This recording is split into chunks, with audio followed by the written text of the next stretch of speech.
大家好，我是夏妈，今天来分享湖南辣椒萝卜干的做法，嘎嘣脆，超级好吃又下饭。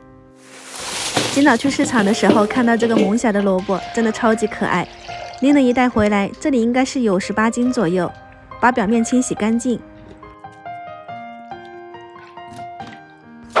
去掉头尾，切成粗条。这里千万不要把皮刮掉了，刮掉皮就没有灵魂了。摊开以后放到太阳底下晾晒2到3天，脱水7、8成干，像这样子就可以拿回来了。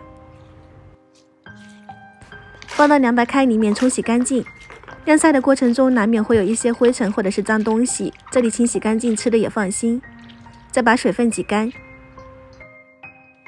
这里分成2个不同的口味，这一份加点盐揉搓均匀，这样可以去除萝卜的辛辣味，也可以保存时间更长。再加入炒好的辣椒粉，揉搓2到3分钟，直到像这样子红彤彤的状态就可以啦。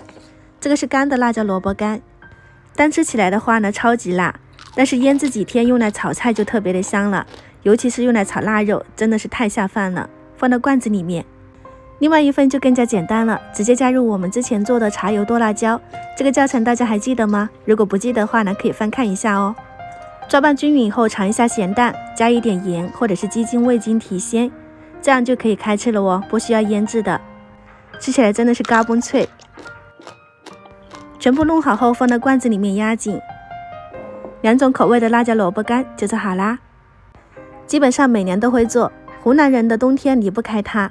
如果你也喜欢的话呢，可以收藏起来试一下啦。今天就分享到这里，喜欢我的视频记得关注我哦，我是夏妈，下期再见。